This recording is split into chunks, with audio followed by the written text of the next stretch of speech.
વિદ્યાર્થી મિત્રો, ધોરણ 8 વિષય વિજ્ઞાન પ્રકરણ 1 પાક ઉત્પાદન અને વ્યવસ્થાપનના આજે આપણે બીજા તાસમાં મળ્યા છીએ। તો પ્રથમ તાસ જે આપણે લીધો એની વાત કરીએ તો જેની અંદર આપણે ખેત પદ્ધતિઓ, પરંપરાગત ખેત પદ્ધતિઓ અને ત્યાર પછી ભૂમિ તૈયાર કરવી, આ મુખ્ય 3 ટોપિકનો અભ્યાસ કર્યો હતો। આજે આપણે ખેતી કરવા માટે જે ઉપયોગી ઓજારો છે તેની ચર્ચા કરવાની છે, જેને આપણે એગ્રીકલ્ચર ઇમ્પ્લિમેન્ટ્સ કહે છે। સારા ઉત્પાદન માટે બીજ રોપતા પહેલાં માટીના અત્યંત નાના ટુકડા કરવા આવશ્યક છે। હવે આગળ આપણે વાત કરી છે કે માટીને પોચી બનાવવા માટે તેની અંદર સરળતાથી વનસ્પતિ છે પોતાના મૂળ અંદર સુધી ફેલાવી શકે એટલા માટે તેની પોચી બનાવવી જરૂરી છે। તો અને બીજું કારણ પણ આપણને મળે છે કે સારું ઉત્પાદન મેળવવું હોય બીજ રોપતા પહેલાં માટી અત્યંત નાના ટુકડા કરવા પણ આવશ્યક છે। આ કાર્ય વિવિધ ઓજારોની મદદથી કરવામાં આવે છે। કેવા કેવા ઓજારો હશે? તો એની અંદર છે હળ, ખરપિયો અને ત્યાર પછી આપણને એક આપેલું છે કલ્ટિવેટર એટલે કે દાંતી। તો આ 3 મુખ્ય ઓજારો છે જેના મદદથી આપણે ભૂમિના નાના નાના ટુકડા કરી શકીએ છીએ। તો આ 3 મુખ્ય જે ઓજારો છે તેનો આપણે વિસ્તારથી અભ્યાસ કરવાનો છે। તો પ્રથમ અહીં આપણને હળની આકૃતિ દર્શાવેલી છે। તો જુઓ, હળ શું છે? તો આપણે આપણા ગામ જઈએ ત્યાં શું હોય તો કે આપણા વડીલો જે હોય, આપણા સંબંધી જે હોય, મામા હોય, દાદા હોય, કોઈ પણ જે ઉનાળા દરમિયાન જમીનની ખેડ કરતા હોય છે ત્યારે તમે આવું બળદ વડે ચાલતું હળ જોયું હશે, બરાબર? તો આ હળમાં શું હોય છે તો કે હળ 2 બળદ વડે ખેંચવામાં આવતું હોય છે, સાથે એક માણસ તેને આરામથી બળદને ચલાવે છે અને જે હળ હોય છે તેને પકડી રાખે છે, જેનાથી જમીન ખેડી શકાય છે। તો આજે આપણે આ જે હળ છે તેના વિશે વિસ્તારથી સમજીએ। તો આ મુખ્ય 3 ઓજારો હતા, હળ, ખરપિયો અને કલ્ટિવેટર એટલે કે દાંતી। આ કાર્ય માટે ઉપયોગમાં લેવાતા મુખ્ય ઓજારો છે। હવે હળની વાત કરીએ તો હળ જે છે એને ઇંગ્લિશમાં પ્લાવ કહે છે।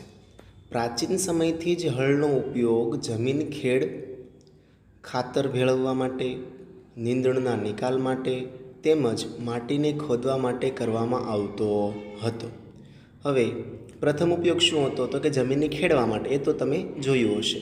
બીજો ઉપયોગ એ છે કે સામાન્ય રીતે જ્યારે ઉનાળાની ઋતુ આવે ત્યારે ખેડાણ કરતી પહેલાં આપણે તેની અંદર જે છાણિયું ખાતર એટલે કે કુદરતી ખાતર છે પહેલાં નાખીએ છીએ જમીનમાં અને ત્યાર પછી ખેડ કરીએ છીએ, એટલે કે ખાતર ભેળવવા માટે પણ હળનો ઉપયોગ થાય છે। ત્રીજો ઉપયોગ નીંદણના નિકાલ માટે। તો જો આપણી પડતર જમીન હોય અને તેના ઉપર બિનજરૂરી ઘાસ ઉગી નીકળ્યું હોય તો એ ઘાસ જે છે એને નિકાલ કરવો હોય તો તેને આપણે નીંદણ કહીએ છીએ। તો આ નીંદણના નિકાલ માટે પણ હળ ઉપયોગી છે। આ ઓજાર લાકડાનું બનેલું હોય છે, જેમાં બળદની જોડ અથવા તો અન્ય પ્રાણીઓની સહાયતાથી ખેંચવામાં આવે છે। જો જે આ હળ ચલાવવા માટે આપણે સામાન્ય રીતે બળદનો ઉપયોગ કરીએ છીએ અને કેટલાક પ્રદેશોમાં, કેટલાક રાજ્યોમાં ઘોડા અથવા તો ઊંટ, આ બંને પ્રાણીઓથી પણ હળ ચલાવવામાં આવે છે। તેમાં લોખંડની મજબૂત ત્રિકોણાકાર પટ્ટી આવેલી હોય છે। તેની અંદર લોખંડની મજબૂત અને ત્રિકોણાકાર, કેવા આકારની? ત્રિકોણાકાર પટ્ટી આવેલી હોય છે। આ પટ્ટીને ફાલ કહે છે। શું કહે છે? ફાલ, બરાબર? અહીંયા જુઓ તમે, આ જે ત્રિકોણાકાર પટ્ટી જે છે તેને આપણે ફાલ તરીકે ઓળખીએ છીએ, જેને પ્લાવ શેર કહે છે। ઇંગ્લિશમાં શું કહે છે? પ્લાવ શેર, જે ત્રિકોણાકાર હોય છે અને લોખંડની બનેલી હોય છે। આકૃતિમાં પણ જોઈએ કે ફાલ જે છે કોને કહેવાય છે? તો અહીં તમને જે હળની આકૃતિ આપી છે તે આગળનો ત્રિકોણાકાર ભાગ તમે જુઓ, કેવો ભાગ જોવાનો છે? ત્રિકોણાકાર. તો આ લોખંડનો ત્રિકોણાકાર ભાગ છે તે ફાલ તરીકે ઓળખાય છે. આ જ હળ જો જમીન દરમિયાન તમે જમીનને ખેડતા હો તો એ દરમિયાન ક્યાં આવશે? તો કે એ દરમિયાન તમને અહીંયા જોવા મળે છે. બરાબર? તો કેવો આકાર ધરાવે છે? ત્રિકોણાકાર આકાર છે અને મજબૂત લોખંડથી બનેલી હોય છે, જેને ઇંગ્લિશમાં પ્લાવ શેર તરીકે ઓળખવામાં આવે છે. ત્યાર પછી હળનો મુખ્ય ભાગ જે લાંબા લાકડાનો બનેલો હોય છે જેને હળ શાફ્ટ કહે છે. હવે હળને જોડતું જે મુખ્ય ભાગ ધરાવે છે તેને શું કહે છે? હળ શાફ્ટ.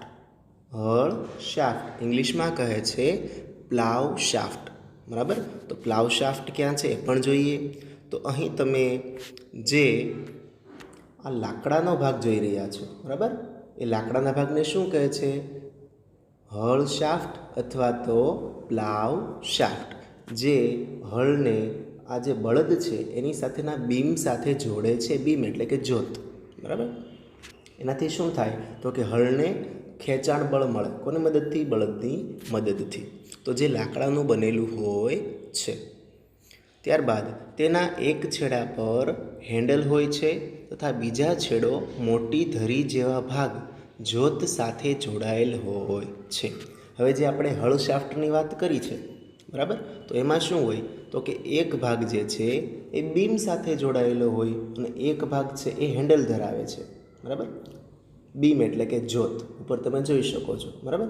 તો આ જે બીમ છે એ ક્યાં આવશે? તો કે જેને બળદની ગરદન ઉપર રાખવામાં આવે છે. એક જોડ બળદ તથા એક માણસ તેને સરળતાથી ચલાવી શકે છે. ચાલો જુઓ આકૃતિમાં. તો જોતની વાત કરીએ તો જોત શું છે? તો અહીં તમને જે બે આગળના ભાગ દેખાય છે તે બળદના ગળાના આગળના ભાગ પર મૂકવાનું. એટલે કે આ જે લાકડું છે તેને શું કહે છે? જોત. બરાબર? જેને ઇંગ્લિશમાં કહેવાય બીમ. હવે આ જોત છે, આ હળ શાફ્ટનો એક ભાગ જોત સાથે જોડાયેલો હોય છે અને આ બીજો ભાગ જે છે એ હેન્ડલ સાથે જોડાયેલો હોય છે. એટલે કે જ્યારે આપણે જ્યારે ખેતી કરતા હોય છે, બરાબર, ત્યારે શું થાય? તો કે આ હેન્ડલની મદદથી, અહીં તમે જે હેન્ડલ જુઓ છો એ હેન્ડલની મદદથી તે પકડશે અને આરામથી ખેડાણ કરશે. તો ખેડાણ કરવા માટે, હળનો ઉપયોગ કરવા માટે બે બળદ અને એક વ્યક્તિ સરળતાથી ખેડાણ કરી શકે છે. આજકાલ લોખંડના હળ ઝડપથી લાકડાના હળની જગ્યા લઈ રહ્યા છે. કારણ કે પહેલાંના સમયમાં શું હતું? તો કે લોખંડનો ઉપયોગ કેવો હતો? એકદમ ઓછો. હવે અત્યારના સમય પ્રમાણે જોઈએ તો લોખંડનો ઉપયોગ બહોળા પ્રમાણમાં થાય છે. બરાબર? બીજું તો કે લાકડા કરતાં લોખંડની મજબૂતાઈ પણ કેવી હોય છે? વધારે હોય છે. એટલા માટે અત્યારે લોખંડના જે હળ છે એ લાકડાના હળની જગ્યા લઈ રહ્યા છે. ત્યાર પછી આપણે ખેતી વિશે બીજા ખેડાણ માટેના સાધનનો અભ્યાસ કરીએ, જે છે ખરપિયો એટલે કે હુઈ. તો ખરપિયાની વાત કરીએ. આ એક સરળ ઓજાર છે. કેવું ઓજાર છે? સરળ.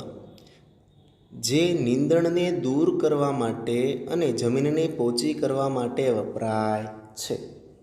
ખરપિયાનું પણ કામ જે આપણે હળ જોયું એના જેવો જ છે. તો કે શું ઉપયોગ આવે? તો કે એ નીંદણને પણ દૂર કરે છે અને જમીનને પોચી બનાવે છે. તેમાં લોખંડ કે લાકડાનો લાંબો દંડો આવેલો હોય છે. શેનો? લોખંડ અથવા તો લાકડાનો લાંબો દંડો આવેલો હોય છે, જે આપણે હળમાં જોઈએ એવી રીતે.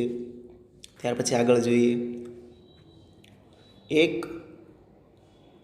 મજબૂત, પહોળી અને લોખંડની વળેલી તકતી તેના એક જ છેડે જોડાયેલી હોય છે. હવે એક મજબૂત દંડો લાકડાનો અથવા તો શેનો હોય છે? લોખંડનો બનેલો હોય છે.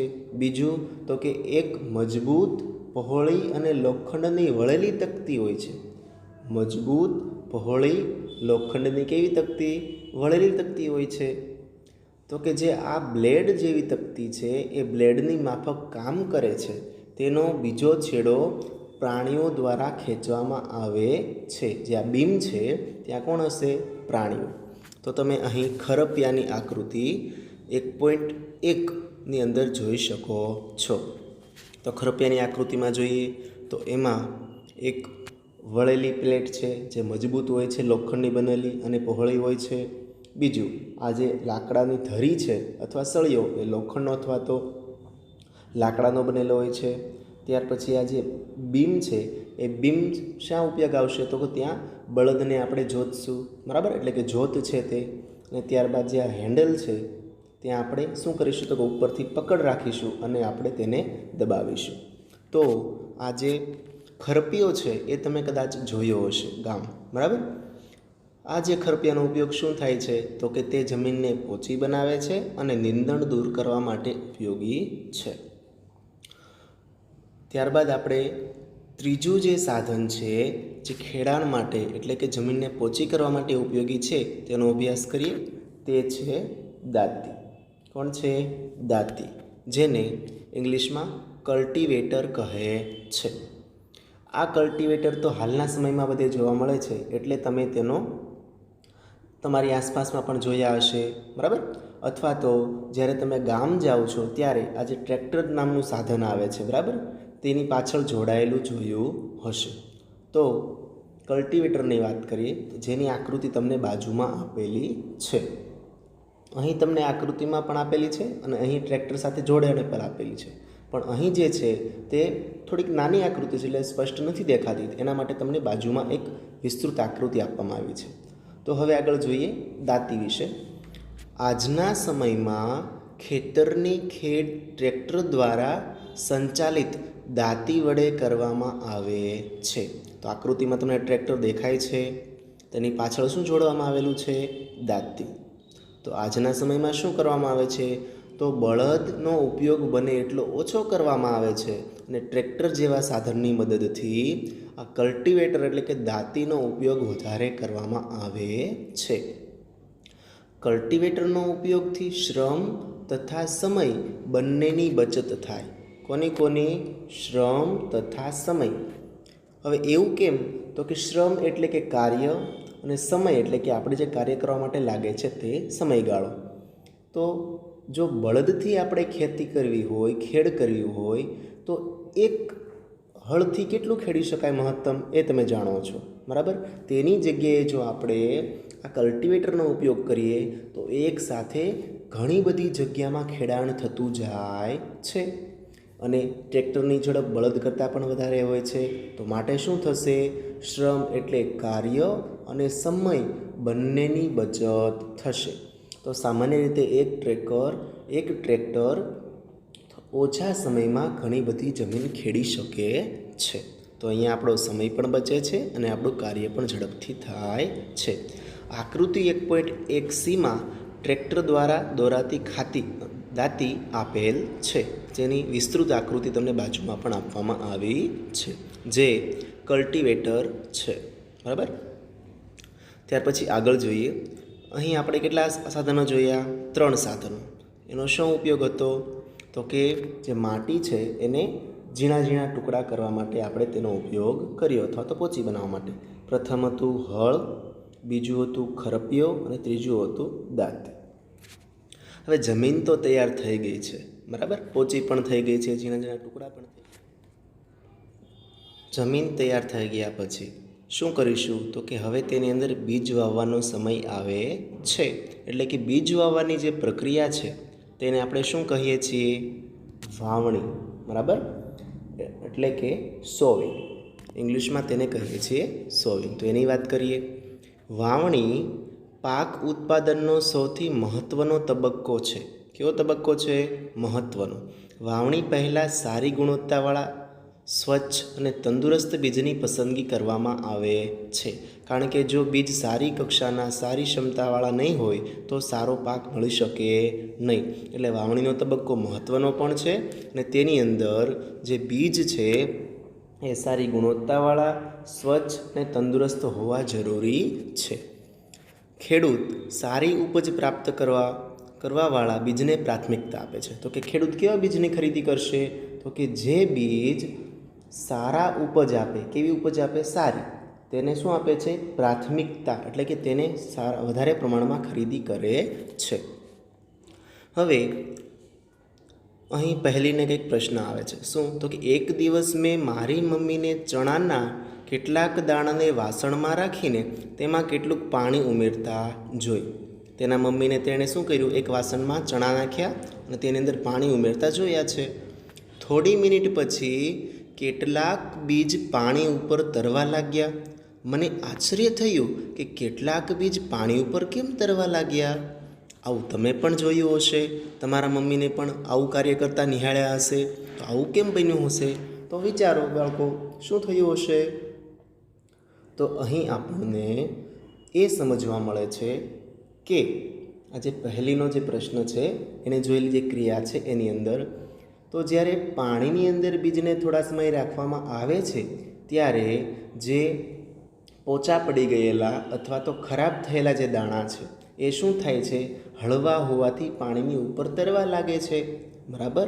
અને જ્યારે સરસ મજાનું સારી કક્ષાનું બીજ હશે તે ક્યાં રહેશે? પાણીના તળિયે. એટલે કે તે વજનદાર હોવાથી પાણીના તળિયે રહે છે, જેથી આપણને સારી કક્ષાના બીજ પ્રાપ્ત થઈ શકે. હવે આપણે એક પ્રવૃત્તિ કરવાની છે. પ્રવૃત્તિ 1.1. એક બીકર લઈને તેને પાણીથી અડધું ભરી દો.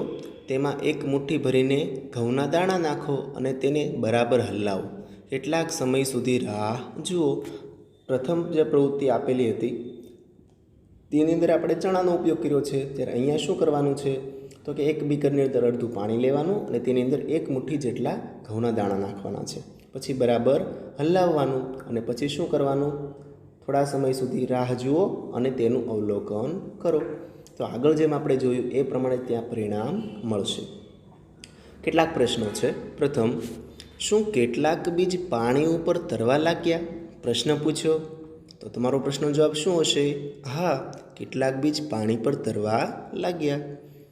ત્યાર પછી, જે બીજ પાણીમાં તળિયે બેસી જાય છે તે હલકા હોય છે કે ભારે? તો આપણને પાણીનો ગુણધર્મ ખબર છે કે પાણી શું કરે? તો તેની કરતાં જે વજનમાં જે હલકા પદાર્થ હશે તે પાણીની સપાટી ઉપર તરે છે અને જે ભારે પદાર્થો છે પાણીમાં તળિયે ડૂબી જાય છે, બરાબર. તો જે બીજ ભારે હશે તે ક્યાં જશે? તળિયે. અને હલકા બીજ ક્યાં હશે? ઉપર તરવા લાગશે. ત્યારબાદ બીજ ક્ષતિગ્રસ્ત બીજ પોલા થઈ જાય છે અને તેના કારણે હલકા થઈ જાય છે. ક્ષતિગ્રસ્ત એટલે તેની અંદર સડેલા દાણા હોય તેવા અથવા તો જે તૂટેલા હોય તેવા, બરાબર, એ બધા ક્ષતિગ્રસ્ત આવશે, નુકસાન પામેલા. જે પોલા થઈ જાય છે અને તેના કારણે હલકા થઈ જાય છે, બરાબર, એટલે તે પાણી પર તરવા લાગે છે. સારા બીજ એટલે કે સ્વસ્થ બીજને ક્ષતિગ્રસ્ત બીજથી અલગ કરવાની આ એક સારી રીત છે. કઈ? તો કે જ્યારે તમારે બીજને ક્ષતિગ્રસ્ત અને સ્વસ્થ બીજ અલગ કરવા હોય તો તમે આ પદ્ધતિ અપનાવી શકો. પાણીની અંદર ઉમેરવાના અને પાણીની સપાટી ઉપર તરે તેવા બીજને તમારે દૂર કરવાના, બરાબર. જેનાથી શું થાય? તો કે ક્ષતિગ્રસ્ત બીજ દૂર થઈ જાય અને સારા એટલે કે સ્વસ્થ બીજ અલગ પડી જાય છે. વાવણી પહેલાં બીજ રોપવાના ઓજારો વિશે જાણવું આવશ્યક છે. હવે વાવણી તો કરવી છે, પણ આપણે વાવણી માટે કયા કયા સાધનોનો ઉપયોગ કરવો પડે એની પણ ચર્ચા કરવી જરૂરી છે. તો હવે આપણે વાવણી કરવા માટે ઉપયોગી ઓજારો છે તેની વાત કરીશું. તો એની અંદર પ્રથમ જોઈએ પરંપરાગત ઓજારો. તો કે પરંપરાગત ઓજારો એટલે કેવા? તો કે જે આપણા પૂર્વજો ઉપયોગમાં લેતા આવ્યા છે વર્ષોથી તેવા સાધનોને કેવા કહેવાય? પરંપરાગત, બરાબર. ઇંગ્લિશમાં કહેવાય છે ટ્રેડિશનલ ટૂલ્સ. તેની વાત કરીએ. પરંપરાગત રીતે બીજની વાવણી કરવા માટે વાપરવામાં આવતું ઓજાર ગળણી આકારનું હોય છે. કેવા આકારનું હોય છે? ગળણી આકારનું. જો અહીંયા જુઓ તમે, કેવો આકાર દેખાય છે?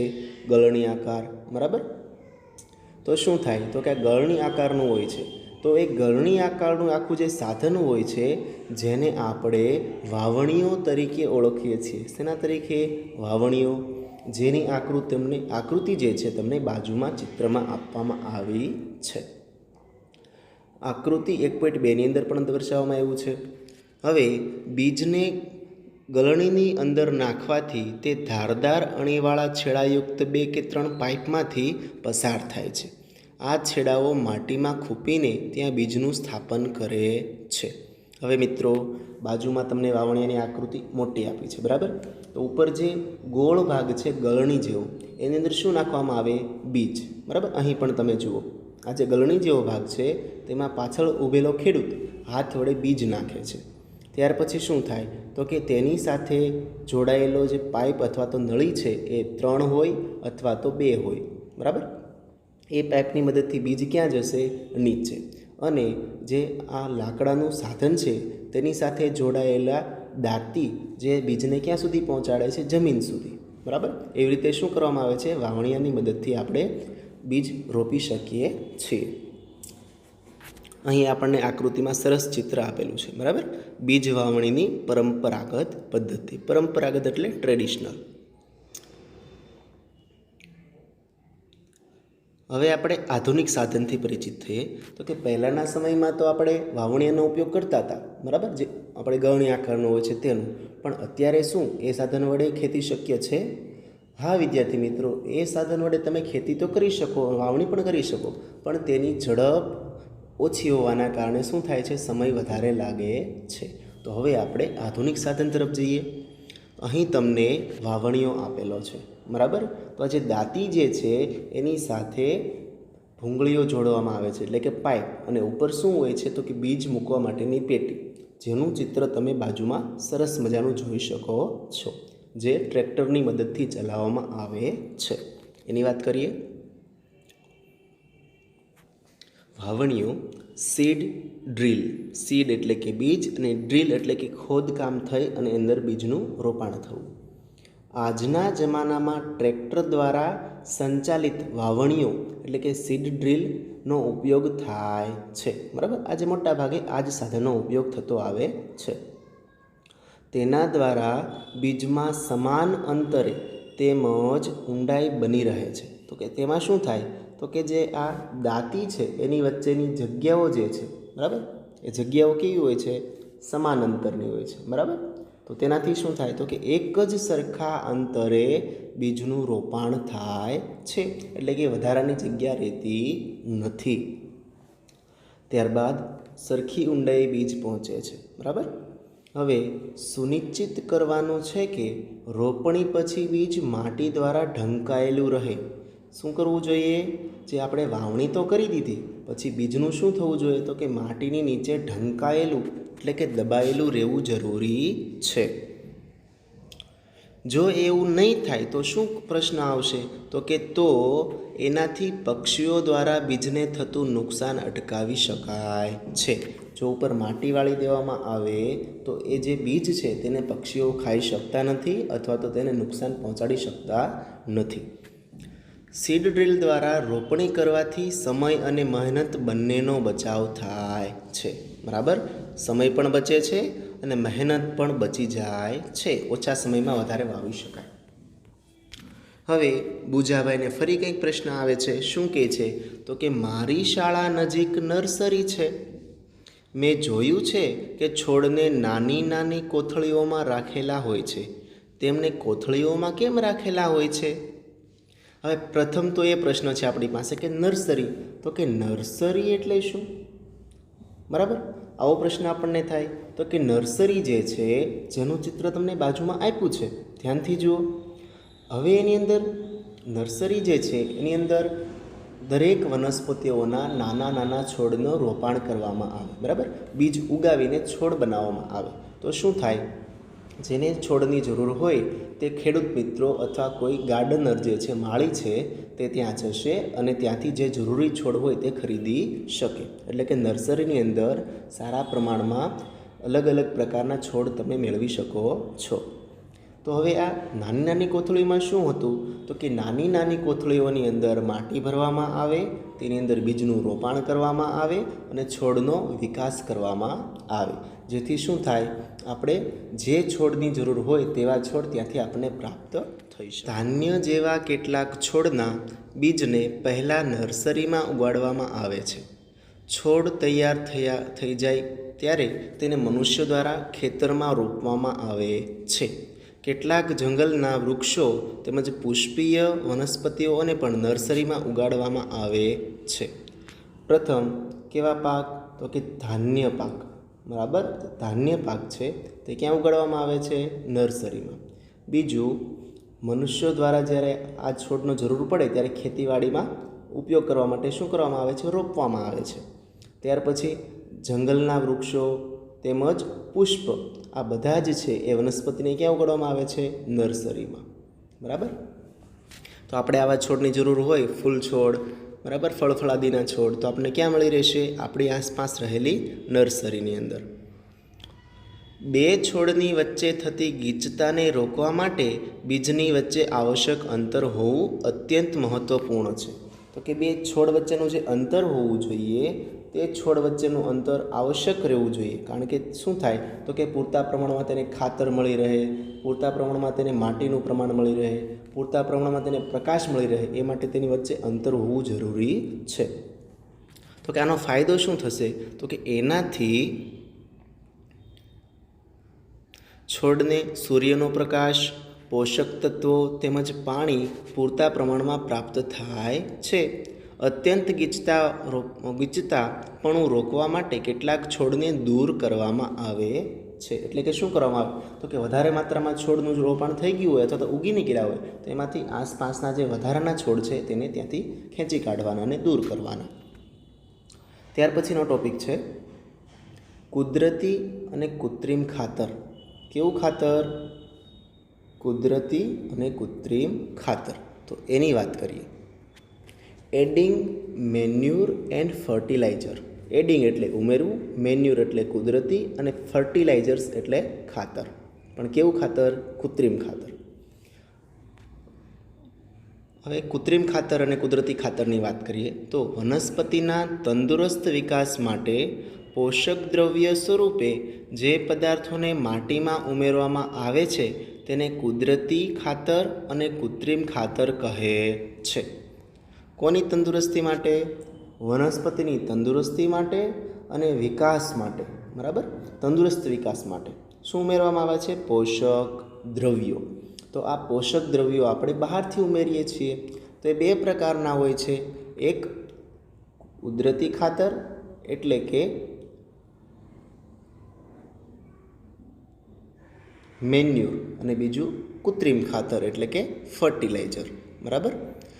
તો આ બે પદાર્થો આપણે જે બહારથી ઉમેરીએ છીએ તેને શું ઉપયોગમાં આવે છે? તો કે વનસ્પતિ માટે જરૂરી પોષક દ્રવ્યો તેમાંથી પ્રાપ્ત થઈ રહે છે. હવે બુજાભાઈને ફરી કંઈક પ્રશ્ન આવે છે એની ચર્ચા કરીએ. મેં એક ખેતરમાં ઉગેલા સ્વસ્થ પાકને જોયો. કેવો પાક જોયો? સ્વસ્થ. એ ક્યાંક જતા હશે અને બુજાભાઈને એક સરસ મજાનું ખેતર દેખાયું, તેમાં એક સરસ મજાનો લહેરાતો પાક ઊભો હતો. હવે પાછા થોડા આગળ જાય છે ત્યારે શું થાય છે? તો કે જ્યારે પાસેના ખેતરના છોડ નબળા હતા. હવે એક ખેતર હતું એમાં છોડ સારા હતા, બાજુના ખેતરમાં છોડ નબળા હતા.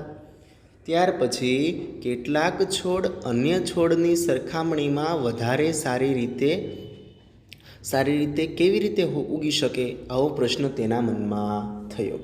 તો વિદ્યાર્થી મિત્રો, આ જે સારા અને નબળા છોડ એક બાજુના ખેતરમાં હોવાનું એક જ કારણ છે. શું? તો કે જે જમીન ફળદ્રુપ હશે, જેની અંદર પોષક દ્રવ્યોનું પ્રમાણ વધારે હશે તે જમીનનો પાક સારો હશે. જે જમીનની ફળદ્રુપતા ઓછી એટલે કે તેની અંદર વનસ્પતિને જરૂરી હોય તેવા પોષક દ્રવ્યોનું પ્રમાણ ઓછું હોય તો તે જમીનની અંદર, તે ખેતરની અંદરના છોડ નબળા હોય છે. ભૂમિ પાકને ખનિજ તત્વો પ્રદાન કરે છે. શું પ્રદાન કરે છે? ખનિજ તત્વો. જે ખનિજ તત્વોની અંદર કેલ્શિયમ, પોટેશિયમ, આયર્ન, મેંગેનીઝ, બરાબર, એ બધા શું છે? ખનિજ તત્વો. એ ક્યાંથી મળે છે? ભૂમિની અંદરથી જ, માટીમાંથી જ. જે પાકની વૃદ્ધિ માટે આવશ્યક છે. ખનિજ તત્વો પાકની વૃદ્ધિ એટલે કે તેનો વિકાસ કરવા માટે આવશ્યક છે. કેટલાક ક્ષેત્રમાં ખેડૂત ખેતરમાં એક પછી બીજો પાક ઉછેરે છે. શું કરે છે? એક પાક ઉછેર્યા પછી બીજો પાક ઉછેરે છે. ખેતર ક્યારેય ખાલી છોડતા નથી. એટલે કે જેવું ખેતર ખાલી થાય એટલે બીજો પાક આપી દે, પાછું ખેતર ખાલી થાય એટલે બીજો પાક રોપી દે, બરાબર. ને ખેતરને ખાલી પડ્યું રહેવા દેતા નથી. તો કલ્પના કરો કે પોષક દ્રવ્યોનું શું થાય? પ્રશ્ન થયો તો કે વારંવાર પાક લેવામાં આવે તો શું પોષક દ્રવ્યો તેટલાના તેટલા રહેશે? તો કે ના, તે જમીનની અંદર પોષક દ્રવ્યોનું પ્રમાણ ઘટી જાય છે. પરિણામે શું થશે? તો કે એકની એક જમીનમાં વારંવાર પાક લેવાથી તે પાક નબળો થતો જાય છે. હવે સતત પાકને ઉગાડવાથી માટીમાંથી પોષક દ્રવ્યો ઓછા થઈ જાય. શું થઈ જાય? પોષક દ્રવ્યો ઓછા થઈ જાય. આ ક્ષતિપૂર્તિ કરવા માટે ખેડૂત ખેતરમાં કુદરતી ખાતર આપે છે. જે પોષક દ્રવ્યોનું પ્રમાણ ઘટી ગયું છે તો એ પ્રમાણને પૂર્ણ કરવા માટે શું આપે છે? પોષક દ્રવ્યો. તો અહીં તમને બાજુમાં કુદરતી ખાતરનું સરસ મજાનું ચિત્ર આપવામાં આવ્યું છે. આ પ્રક્રિયાને ખાતર આપવાની ક્રિયા કહે છે. તો કે જ્યારે પોષક દ્રવ્યોની અછત હોય છે એ અછતને, એ ક્ષતિને પૂરી કરવા માટે ખેડૂત શું કરે છે? તો કે કુદરતી ખાતર આપે છે. આ પ્રક્રિયાને ખાતર આપવાની ક્રિયા કહે છે. કેવી ક્રિયા? ખાતર આપવાની ક્રિયા. અયોગ્ય અથવા તો અપૂરતા કુદરતી ખાતર આપવાથી છોડ નબળા પડી જાય છે. અયોગ્ય એટલે કેવા? તો કે જેની અંદર અન્ય કચરાનું પ્રમાણ વધારે હોય, બરાબર, પોષક દ્રવ્યો ઓછા હોય, અથવા તો એ ખાતર જે છે એ પૂરતા પોષક દ્રવ્યો ન ધરાવતું હોય એવું આપવામાં આવે તો એનાથી શું થાય? છોડ નબળા પડી જાય છે. તો આ નબળા ન પડી જાય એના માટે એક બીજો રસ્તો છે. એ શું છે? તો કુદરતી ખાતર એક કાર્બનિક પદાર્થ છે. તો આપણને એવું થાય કાર્બનિક પદાર્થ એટલે કેવો? તો કે જેની અંદર કાર્બન તત્વ આવેલું હોય. કેવું તત્વ? કાર્બન, બરાબર, જે જૈવિક પદાર્થ તરીકે પણ ઓળખાય છે. આ જૈવિક પદાર્થો સરળતાથી માટીમાં ભળી શકે છે, જે વનસ્પતિ અથવા પ્રાણીઓના વિઘટનથી પ્રાપ્ત થાય છે. શેનાથી? વનસ્પતિ અને પ્રાણીઓના વિઘટનથી. તો કે જે વનસ્પતિના આપણે છોડ છે એને ખેંચી કાઢ્યા હોય, બરાબર, તો એને માટીની સાથે મિક્સ કરી દઈને એક સાઈડ ખાડો કરીને એને દાટી દેવામાં આવે તો લાંબા સમય પછી એ સડી જશે અને તેનું સરસ મજાનું કુદરતી ખાતર બનશે. અથવા તો કોઈ પ્રાણીઓના મૃતદેહ છે એ પણ માટીમાં સડી જાય અને કુદરતી ખાતર બનાવે છે. ખેડૂત વનસ્પતિ તેમજ પ્રાણીના નકામા દ્રવ્યોને એક ખાડામાં એકઠું કરી તેનું વિઘટન થવા માટે ખુલ્લા છોડી દે છે. શું કરે છે? વનસ્પતિ અને પ્રાણીના નકામા દ્રવ્યોને એક ખાડામાં એકત્રિત કરે છે, બરાબર, અને ખુલ્લી જગ્યામાં શું કરે છે? વિઘટિત થવા માટે છોડી દે છે. વિઘટન કેટલાક સૂક્ષ્મજીવો દ્વારા થાય છે. વિઘટિત પદાર્થને કુદરતી ખાતર સ્વરૂપે ઉપયોગમાં લેવામાં આવે છે. કયા ખાતર તરીકે ઉપયોગ કરશો તમે? કુદરતી ખાતર, કારણ કે તેની અંદર રસાયણ હોતું નથી. તો આ કુદરતી ખાતરનું ચિત્ર તમે બાજુમાં પહેલેથી જોતા જાઓ છો તો તેની અંદર તમને એક પણ રાસાયણિક પદાર્થ દેખાતો નથી. તમે ધોરણ 6ની અંદર વર્મી કમ્પોસ્ટ અથવા તો અળસિયાના ખાતર તૈયાર કરવા વિશે અભ્યાસ કરી ચૂક્યા છો. તો વર્મી કમ્પોસ્ટની આપણે આગળના તાસની અંદર પણ વાત કરી હતી અને બાજુમાં તમને ચિત્ર સાથે પણ બતાવું છું. તો કે અળસિયાની મદદથી જે ખાતર તૈયાર થાય છે એ ખાતરને વર્મી કમ્પોસ્ટ કહેવામાં આવે છે. કેવું? વર્મી કમ્પોસ્ટ અથવા તો અળસિયાનું ખાતર, જે કુદરતી ખાતર તરીકે આપણને ઉપયોગી છે. પ્રવૃત્તિ જોઈએ 1.2. તો કે પ્રવૃત્તિની અંદર શું છે? મગ અથવા ચણાના દાણા લઈ તેને અંકુરિત કરો, એટલે કે તેને ઉગાવો. કોઈ પણ એક સ્થળ ઉપર નાખીએ માટીની અંદર અને તે અંકુરિત કરવાના છે, ઉગાવવાના છે. તેમાંથી સમાન કદના પ્રાકુરને પસંદ કરો. હવે એક સરખી ઊંચાઈના લંબાઈના ઉગેલા બીજ હોય તેને લ્યો. હવે 3 ગ્લાસ અથવા તેવા જેવા પાત્ર લો, તેના પર A, B અને C નિશાની કરો. કેટલા ગ્લાસ લેવાના છે? 3, જેના ઉપર A, B અને C 3 નામ આપો, બરાબર. ગ્લાસ એમાં થોડીક માટી લઈ તેમાં થોડુંક છાણિયું ખાતર ભેળવો. અહીંયા જે પ્રથમ ગ્લાસ છે એની અંદર શું લેવાનું? માટી અને છાણિયું ખાતર લો. ગ્લાસ બીમાં સમાન માત્રામાં માટી લો અને તેમાં થોડુંક યુરિયા ખાતર નાખો. ગ્લાસ બી છે તેની અંદર માટી અને યુરિયા ખાતર નાખો. હવે ત્રીજો ગ્લાસ જે છે સી, તેમાં ફક્ત થોડીક માટી નાખો, બીજું કંઈ ઉમેરવાનું નથી, બરાબર, આ ત્રીજા ગ્લાસમાં. હવે શું થશે તો કે હવે ત્રણેય ગ્લાસમાં સમાન માત્રામાં પાણી ઉમેરો અને પ્રાકુરને રોપી દો. પ્રાકુર એટલે જે કોતળો કાઢેલું બીજ હોય ને તે, બરાબર. ચણાના ઉગાવ્યા છે તો ચણાના કોતળા એને અલગ અલગ ગ્લાસમાં એક એક રોપી દેવાના છે. સુરક્ષિત સ્થાન પર મૂકી દો અને 7 થી 10 દિવસ પછી તેની વૃદ્ધિનો અભ્યાસ કરો. તો અહીં શું થયું, 3 પ્રકારની માટી લેવાની. કેટલા પ્રકારની? 3. તો કે એકની અંદર એક માટી છે તેમાં કુદરતી ખાતર છે, એક માટી છે તેમાં કૃત્રિમ ખાતર એટલે કે યુરિયા છે, અને એક માટીની અંદર ફક્ત માટી જ છે, બીજો કોઈ પદાર્થ નથી. તો આપણે 3 પ્રકાર જોયું, બરાબર. 3 અલગ અલગ ગ્લાસ રાખ્યા છે. તેની અંદર શું થાય છે 7 થી 8 દિવસ પછી? તો તેની અંદર એ, બી અને સી, એની અંદર તમે તમારી જાતે જ જુઓ તો કે એ છે એટલે કે કુદરતી ખાતર, એ છોડનો વિકાસ થોડો સારો છે. ત્યાર પછી બી ગ્લાસ છે જે કૃત્રિમ ખાતર ધરાવે છે, તેનો વિકાસ સૌથી વધારે સારો છે. અને સી ગ્લાસ છે જેમાં ફક્ત માટી જ છે, બીજું કંઈ નથી, તેનો વિકાસ સૌથી ઓછો થાય છે, બરાબર. આકૃતિમાં પ્રાકૃરનો કુદરતી અને કૃત્રિમ ખાતર સાથે ઉછેર દર્શાવવામાં આવ્યું છે. તો કૃત્રિમ ખાતર છે તેમાંથી સારા પ્રમાણમાં પોષક તત્વો મળે એટલે તેનો વિકાસ સારો થાય, બરાબર, સૌથી સારો થાય. ત્યાર પછી કુદરતી ખાતર છે એટલે કે એ ગ્લાસ છે તેનો કૃત્રિમ ખાતર કરતાં થોડાક ઓછા પોષક દ્રવ્યો છે એટલે તેનો વિકાસ તેના કરતાં થોડો ઓછો થાય. અને સી જે છે જમીનમાં પોષક તત્વોનું પ્રમાણ ઓછું હોય છે માટે તેનો વિકાસ સૌથી ઓછો થાય છે.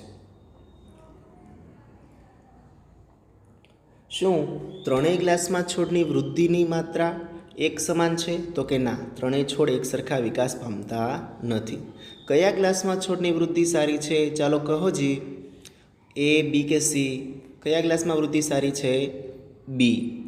કયા ગ્લાસમાં છોડની વૃદ્ધિ સૌથી ઝડપી છે? સારી અને ઝડપી બીમાં જ છે, કારણ કે તેની અંદર કુદરતી ખાતર નથી, પરંતુ કયું ખાતર છે? કૃત્રિમ ખાતર છે, બરાબર. એટલા માટે કૃત્રિમ ખાતર એવા રસાયણો છે જે વિશેષ પોષક દ્રવ્યોથી સમૃદ્ધ હોય છે. શેનાથી? વિશેષ પોષક દ્રવ્યો, જેની આકૃતિ તમને બાજુમાં દર્શાવવામાં આવી છે. કુદરતી ખાતરથી કેવી રીતે અલગ હોય છે? તો કે કુદરતી ખાતર જે છે એ બધા જ વનસ્પતિજન્ય અથવા તો પ્રાણીજન્ય પદાર્થોમાંથી બને છે, બરાબર. એમાં કોઈ પણ પ્રકારનું રસાયણ હોતું નથી. એટલે કે કુદરતી ખાતરમાં પ્રાકૃતિક પદાર્થો હોય છે, બધા વિઘટન પામે તેવા, જ્યારે કૃત્રિમ ખાતરમાં શું હોય છે? બધા રસાયણ. હવે કૃત્રિમ ખાતરનું ઉત્પાદન કારખાનામાં કરવામાં આવે છે. ક્યાં કરવામાં આવે છે? કારખાનામાં. કૃત્રિમ ખાતરના કેટલાક ઉદાહરણો જેવા કે urea, ammonia, sulphate, superphosphate, potash, NPK એટલે કે નાઇટ્રોજન, ફોસ્ફરસ અને પોટેશિયમ જે રાસાયણિક ખાતરના ઉદાહરણો છે, બરાબર. તેના ઉપયોગથી ખેડૂતોને ઘઉં તથા મકાઈ જેવા પાકની સારી ઉપજ પ્રાપ્ત થાય. કયા બે પાક? ઘઉં તથા મકાઈ.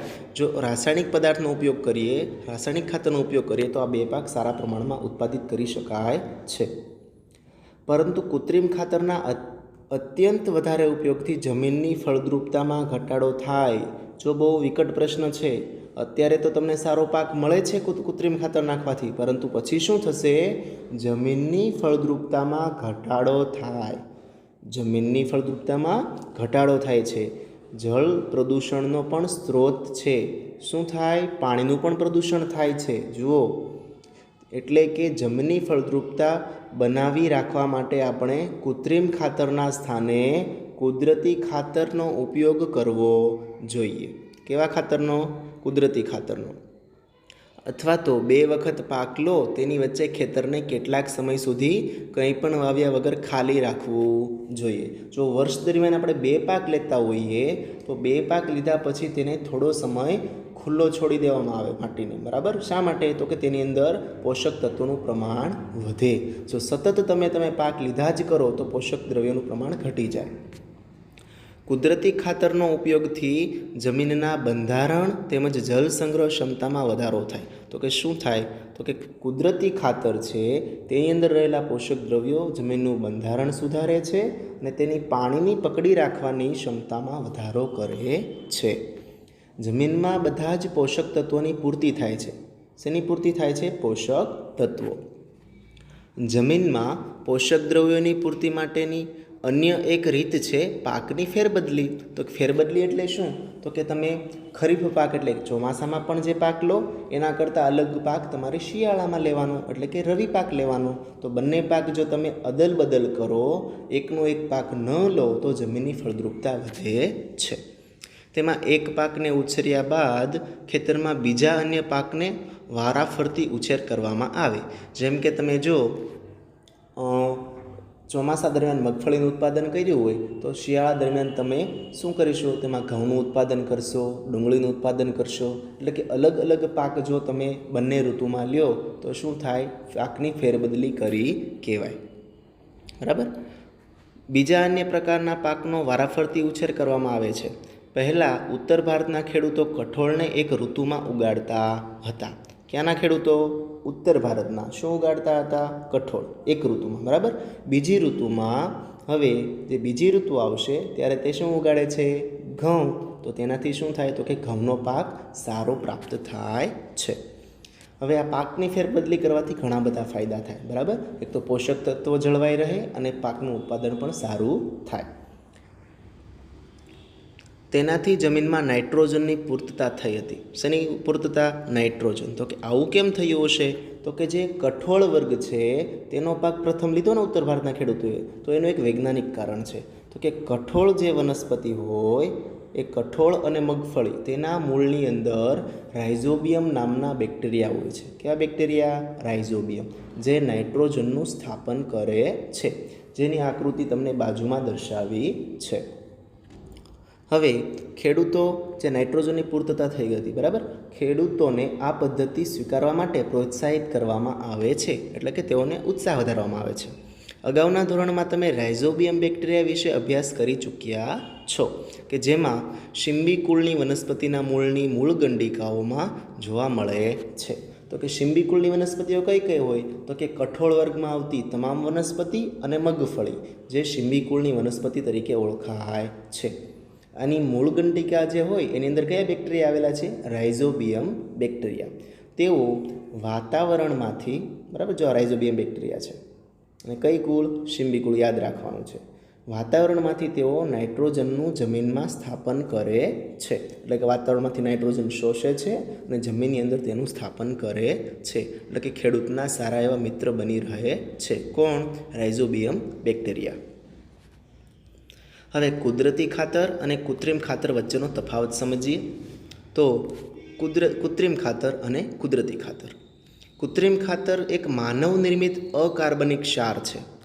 માણસ દ્વારા નિર્મિત છે અને અકાર્બનિક, તેમાં કાર્બન સિવાયના તત્વો આવેલા છે, એટલે અકાર્બનિક.